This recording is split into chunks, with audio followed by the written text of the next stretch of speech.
Good evening. Happy Wednesday. This is Les Swartz, and you're watching Swartz Talking Sports. Tonight, we have an STS exclusive.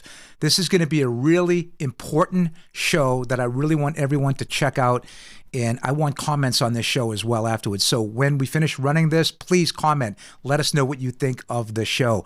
I want to bring on tonight's special guests. First of all, this is representing the NJCAA. That is the National Junior College Athletic Association. And we're lucky enough to have with us Dr. Christopher Parker, who is the president and CEO of the NJCAA, and also Mr. Jeff White, who's the senior vice president and chief legal officer of the NJCAA. So, gentlemen, thank you so much for coming on, and let's talk a little junior college sports. Look forward to it. Well, first of all, Chris, I want to address this to you. Could you please give us like a brief introduction on the NJCAA, its rich history, significant impacts it has on student athletes and has had on student athletes?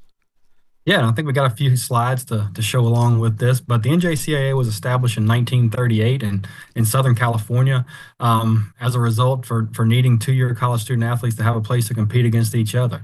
You know, we're made up of 65 to 70,000 student athletes a year across the country. You know, our motto is opportunity start here, but when you look at the list of alumni from Bryce Harper to Cam Newton, Alvin Kamara, Albert Pujols, Bubba Watson, Sheryl Swoops. These are just to name a few of the elite athletes that have come through. You know, again, in 1938, we were established. But as we look at who we are and what we are, we're ultimately the ecosystem that provides opportunities for every single student athlete, no matter what you are. We're 50 states, Alaska and Hawaii currently do not compete in the NJCAA.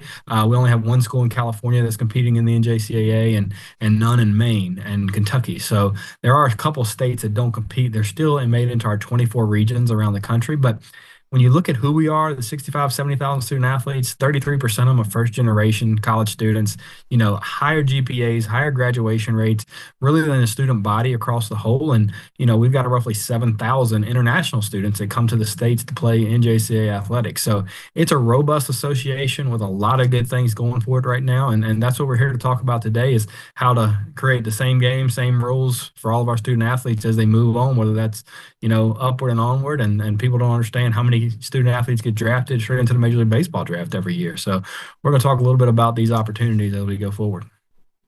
Chris, thanks so much for that brief introduction on the NJCAA. I know I'm super familiar with it. I just couldn't believe, just doing my research here, that Roger Staubach actually started at New Mexico Military Institute. They don't even talk about it. They talk about his naval, you know, at the Naval Academy and going on to the Dallas Cowboys, but that isn't even mentioned. So that was pretty amazing.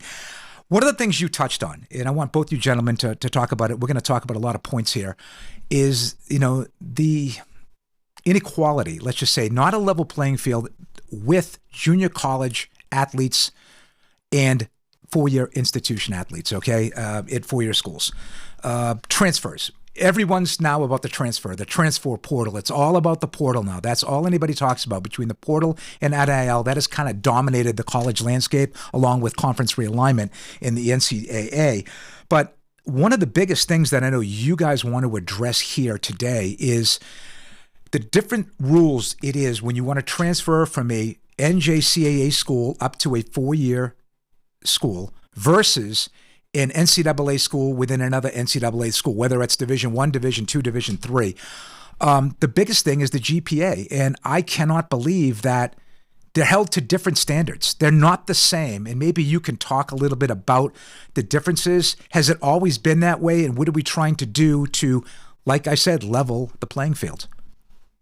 So sure, to kick us off there, so I've been in this role for about 8 years now, and this has been something that I've had concern with for 8 years. And we started really talking about this collectively about 6 or 7 years ago when Mr. White came on with us and really, you know, pushing forward. But however, like you said, the transfer portal changed the game. When they moved the rules around where you could go from one Division I to another Division I without having to sit out, it used to be those students would come back to an NJCAA school in order to play immediately. Now they have the ability to go straight from one to another. As they did this, they did not look at the GPA requirements that are imposed. So currently, For a Division I student athlete, you must have a 2.5 GPA or higher upon graduation from an NJCAA school to be eligible to compete at the Division I level, where in return, a student from Michigan could leave Michigan State and go to Michigan State in the same year with as little as a 1.8 GPA. So all we're talking about is leveling the playing field, making those opportunities the same across the board. And you're not even talking And just about. to clarify, Yes, go ahead, Jeff. if I may, Les, just Sure. to clarify, for us, this isn't just about lowering the grade point average to the same standards that four-year students are held to. We're perfectly comfortable and advocate for equality. And so if that means raising the standard to a 2.5 for all student athletes, we're in support of that as well. Now, and that's perfect because it's not like you're saying you're lowering your standards at all. You just want it to be equal with the NCAA has as far as transfer rules, which, you're in college, you're in college. It shouldn't matter whether it's a 2-year school or a 4-year school. I do know that in most junior colleges, in most the ones that I know of, and people that I know have played sports in junior colleges, their credits are completely transferable to a 4-year school. It's not like they're taking lesser courses or they're getting half credits for this because it's a junior college. The core curriculum is the same going into a 4-year school. They're fully accredited and they transfer. So why in the world would they be held to different standards, right? I mean, that's just in looking at this and reviewing it, it makes no sense. Well, Les, to that point, you have in this day and age with articulation agreements and dual credit programs, you literally have 2-year students taking 4-year courses on their campus. And so to hold them to a different standard as the educational levels become more similar, it doesn't make a whole lot of sense to your point. And every time we have this conversation, really with anyone, whether it's faculty, staff, student athletes, administrators, coaches, they're generally stunned when they learn that these disparities exist. And when we begin to explain the conversations that we've had, they're equally as stunned that the NCAA has not taken efforts to make changes. Well, this is a question probably for you, Jeff, because has the NJCAA received any inquiries from outside legal parties? I mean, either from the states or from players that are participating in NJCAA schools that want to move up? Has there been any, legalities there? Yeah, without question. When we undertook the Same Game, Same Rules initiative, the number of inquiries that we received has really increased substantially. I mean, there's no question that we've had conversations with various attorneys across the United States, whether it's seeking clarification on our rules as it relates to students that have approached them, asking questions about what rights they may have, and certainly state attorneys generals have reached out for the same thing, wondering where exactly we stand with this, what the relationship is like with the NCAA, what the conversations look like in that regard as they contemplate steps that they may take. Now, Chris, besides the GPA situation, which obviously there's a massive difference there are other differences that happened with the NCAA and the junior college ranks as well. We're talking about competition. We're talking about off-season competition, non-championship season competition, whereas an NCAA school has different rules and regulations as to how many times they can practice under a coach's guidance or play a semi-organized setting versus what the NJCAA is allowed. Can you maybe touch a little bit on that? Yeah, so right now the conversation really evolves around seasons of competition. So each governing body, meaning the NJCAA versus the NCAA, sets their standards for what's permissible and not permissible for seasons of competition. In the NJCAA, we have very strong seasons of competition in the fall, which allows scrimmages, as they're referred to in our bylaws, for baseball, softball, and other things. And so far, those haven't been translating directly as needed amongst collectively to the NCAA. And that's caused some students to have question marks, especially coming out of COVID when more questions are being asked about seasons of competition. It's created more controversy, more gray area of expectation.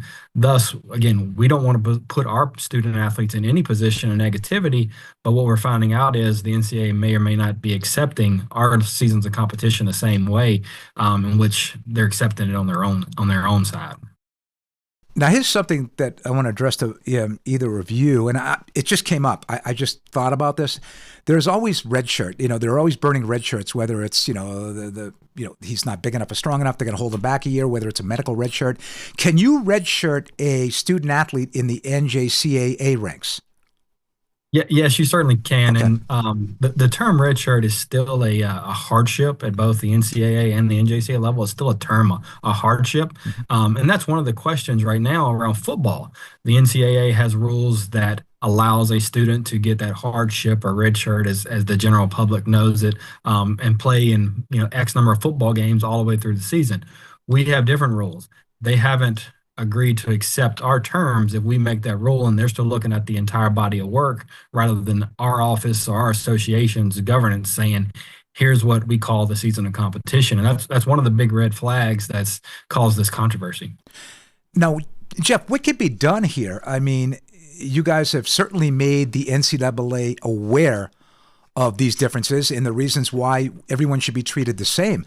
I mean, down the road, is there a legal path to doing anything like this? Is there data that shows that some of these student athletes have, not had the opportunity, let's just say, to go to the NCAA? And now with NIL money involved, not getting a chance to reap the benefits of NIL money because of this, maybe the GPA, indifferences between, the 2.5 and the 1.8, the 2.0 that the NCAA has. Is there legal recourse down the line that could be looked at here?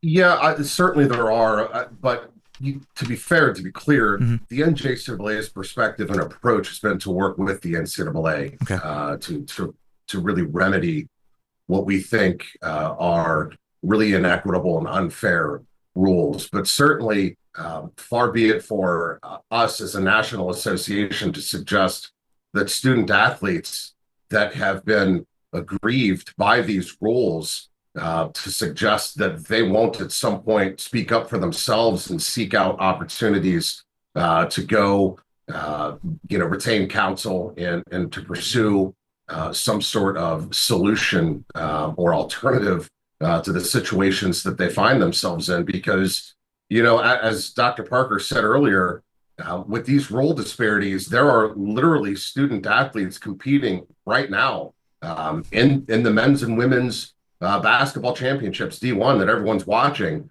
There are teammates that don't have the same guarantees as their four-year teammates, and they probably don't know it. And unfortunately, where this could come to bear is if there's an injury or if something happens. Their scholarships are not guaranteed.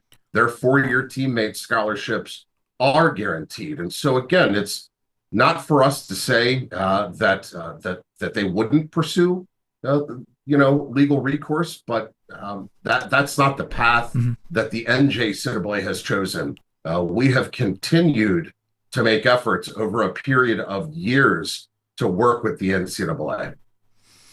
Yeah, I think in an instance you both need each other. I mean, the NJCAA, will take players that plays 2 years, and athletically, if they excel, an NCAA school will certainly want to take them on and give them a scholarship moving forward, right, to enhance their programs.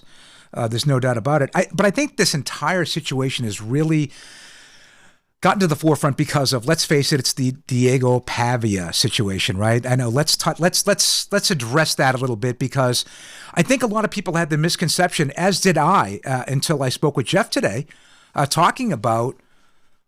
I think a lot of people just thought that now, if you transfer from a junior college to a four-year school, those years you played in junior college, the eligibility doesn't matter anymore. So just say you play 2 years at a junior college, you transfer to University of Michigan, you have 4 years of eligibility left. Those 2 years don't count against your slate, when that is not true.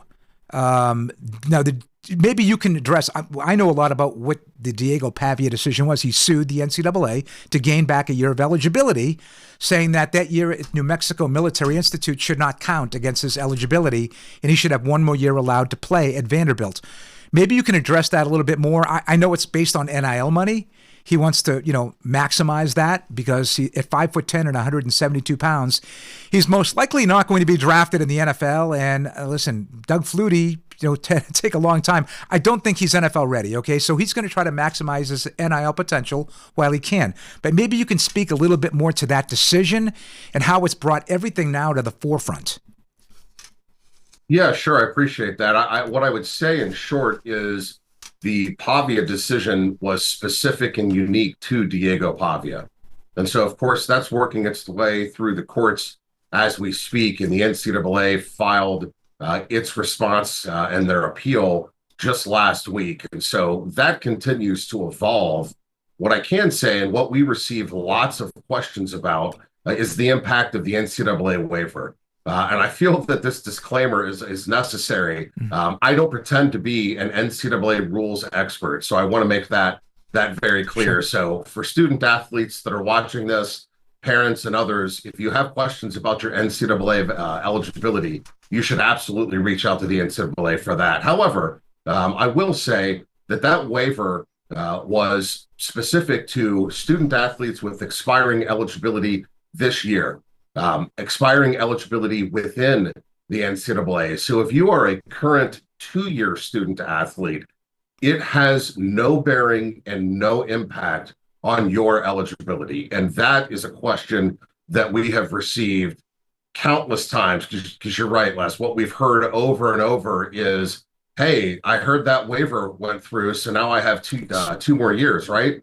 And so we've been on a campaign, more or less, to go around and explain to folks that no, if you're a current NJCAA student athlete, it has had no impact on you. Yeah, see, this is something that I inaccurately reported in a couple of shows earlier. We talked about this, about the new JUCO rules. Someone had brought up a person who was calling into the show. And I said, yeah, I guess it doesn't count anymore. So I guess you should go to junior college, come over, and you get 4 years. It's great, and you can maximize your NIL. But I'm glad that you were able to clarify that for us. Chris, has the NCAA responded to any of your communications at all? And if they have, what has that response been? So we did have a meeting with them 2 weeks ago with some of their leadership staff around the letter that came from the Coaches Association. They received it. They vetted it. They proposed some meetings in May with some of their councils to discuss the changing of the rules. Our only concern was the letters from the Coaches Association asked for immediate engagement, immediate reactions, immediate changes, and they've shown that in the recent years that can happen. So we're happy to see that we're on the docket in May for discussion, but at the same time, still a little disappointed that the engagement isn't taking place immediately as was requested by.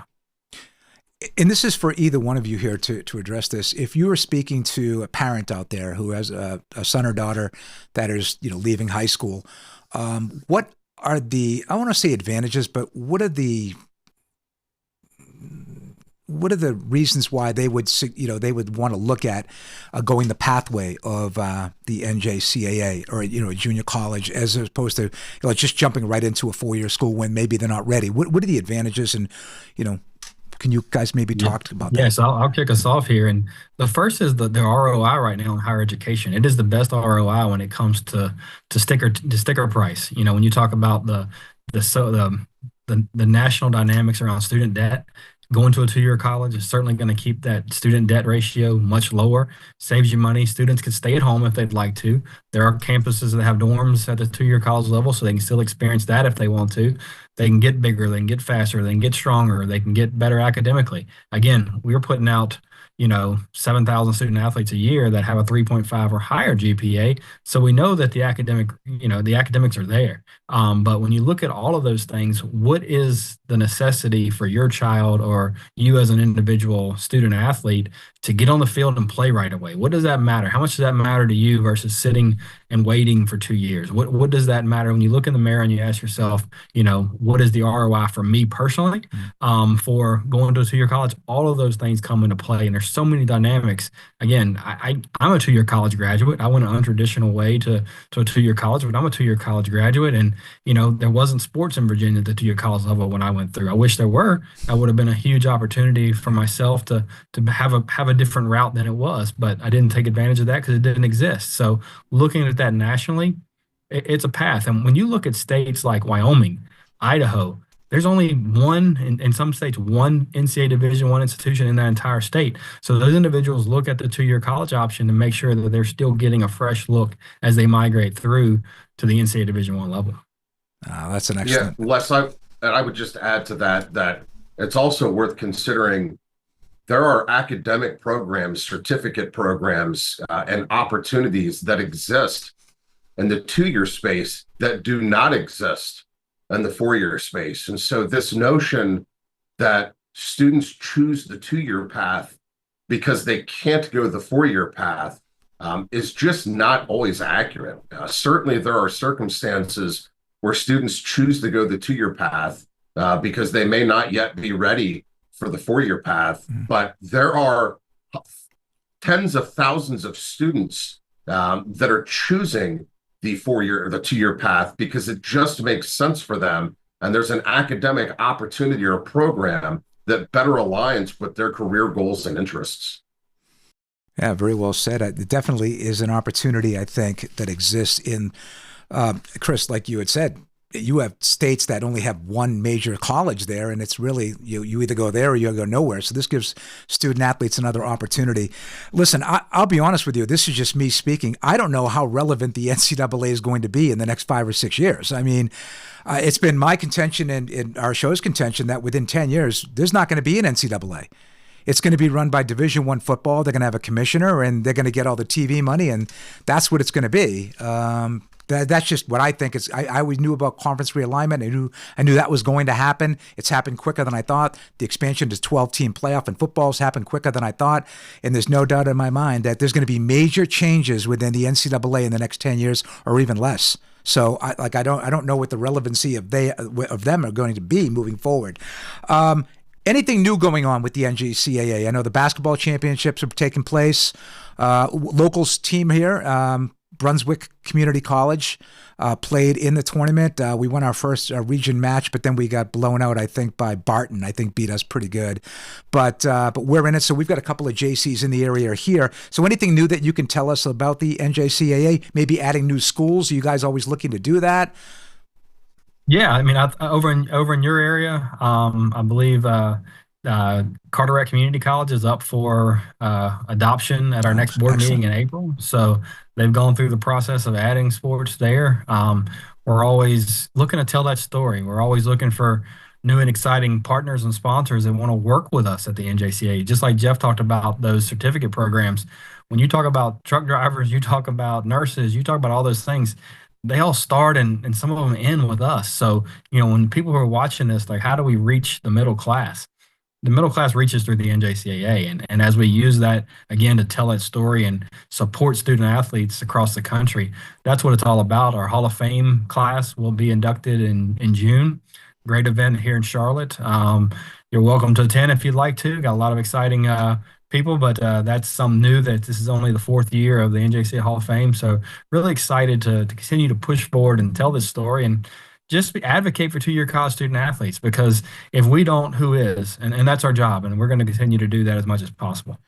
Well, yeah, Les, I would add to that the NJCAA sister organization, the NJCAA is the esports arm of the NJCAA. And so I'd be remiss if I didn't mention the explosion of that association, the explosion of esports, and just mention that esports registration is always open. All right. Well, let me just say, when you guys have that Hall of Fame induction, you're in Charlotte. We're not that far away. Tony, we might have to make a trip. He's giving me a thumbs up. We might have to film some of this. If you gentlemen let us maybe film some of that, put a little bit on our show, how would that work? Yeah, glad to talk about it. Well, first of all, anything we can do to help the NJCAA, we are on board to doing so. I want to thank both of you so much for taking time out to join me on Sports Talking Sports and addressing these issues.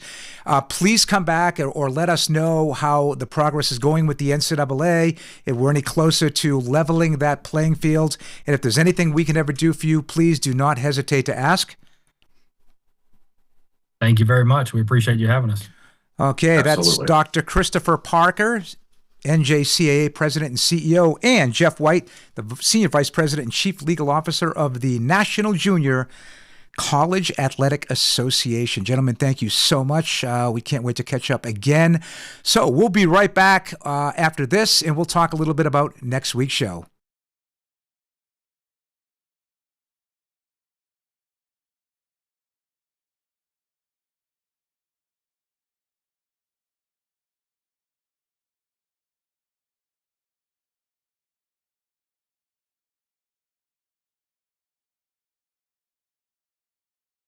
Welcome back to Swartz Talking Sports. I'm your host, Les Swartz. Again, special thanks to Dr. Christopher Parker and to Jeff White, both of the NJCAA. We will be following, we will be watching, and please, any updates, gentlemen, please get it to us, and we will let our viewers know. Again, special thanks again to my man, Tony the Tiger Smeraldi, the man behind the scenes. We'll be back next Wednesday. I believe it's April 9th, if I have my dates right. Al, the Rattler Chester, will be here, as well as Benny the Book. We'll be talking Final Four. We're going to have the championship game that weekend, women's, men's. We're going to talk all sports. Hey, listen, Alex Ovechkin may have very well broken Wayne Gretzky's goal scoring record. He's 5 short as of this viewing. So check us out next Wednesday at 8 p.m., April 9th. Until then, this is L. Steven Swartz, but you can call me Les for Swartz Talking Sports. Have a great week, everyone.